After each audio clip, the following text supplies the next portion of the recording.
Next question. Does mobile payment, QR codes, have any effect on consumers' behavior? Well, we've seen that in the past 2 weeks as well. QR codes are really used quite frequently, very often in China. This is compared to other countries around the world, where you see that in China, half of the internet users are using QR codes. And if we sort of take like Germany or France or the UK, it's just a fraction of that. People are used to using QR codes. If you ask the Chinese consumer, what have you used for payment in daily life? A lot of people say AliExpress and also WeChat. Two payment options that make use of QR codes a lot. I've even shown you a picture of the street food seller where I was buying a jambing. And I could simply scan the QR code that she had on her telephone and thereby pay for street food, 3 renminbi. WeChat Pay actually is growing very fast and is eating away market share from Alipay. But both are depending heavily on QR code scanning. And like I said earlier on, you've got bike sharing, which is using QR codes. You've got payments in shops. You've got payments for street food. Anything you basically can do with your mobile phone. So the usage of QR codes is making things much easier and much more convenient for the Chinese consumer. So it does change their consumer behavior. And this is all of the places that they are using mobile payment. And again, for some of these, they will be using QR code because that's one of the most convenient ways to pay. There's a new development, which is really new. This was introduced in January, and it's called mini programs. It's a new functionality in WeChat, which has not been promoted very heavily yet by Tencent. And as a matter of fact, if you ask some of your Chinese friends, then they will say, mini programs? I've never heard of that. Have you heard of mini programs? I've heard of it, but I'm not using it yet. Yeah. But basically what it does, it makes the usage of WeChat in combination with QR codes even easier.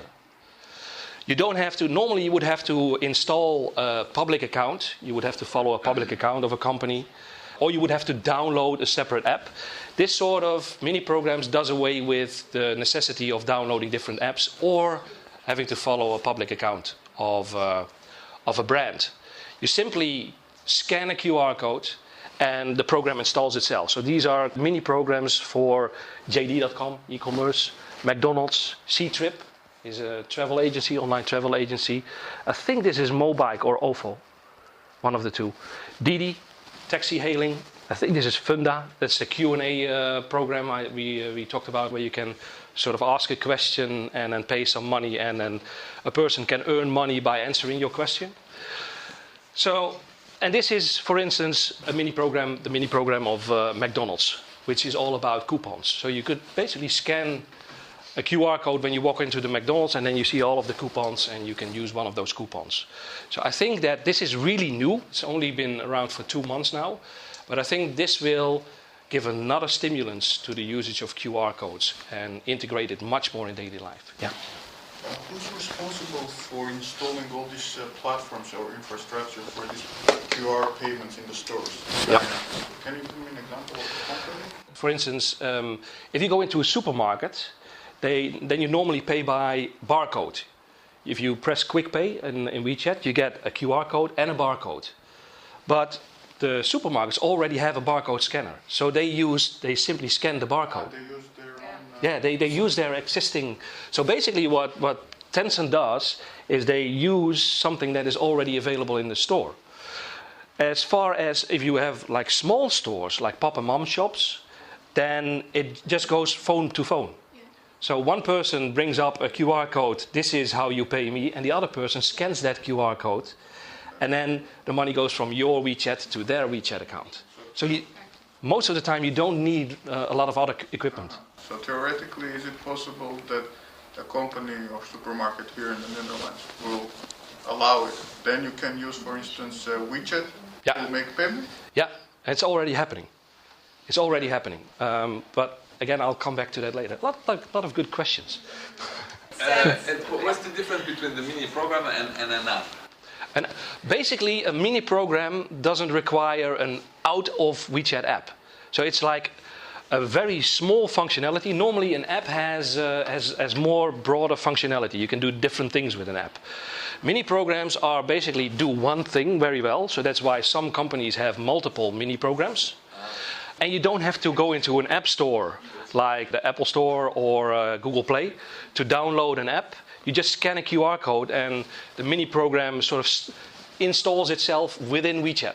The process is shorter, rather opening the app and going there, open this and that to make one thing. This mini one just allows you in one click, one process. Because you would want only the discount coupon, for instance. The one thing which is very important for the mini programs is it's all QR based.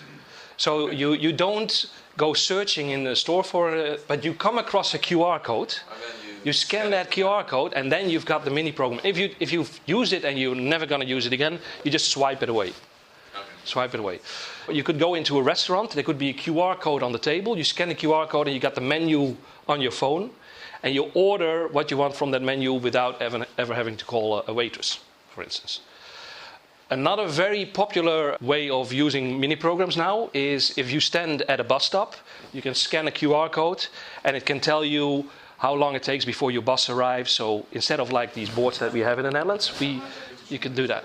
So these QR codes are going to continue to change and make consumer life much easier in China.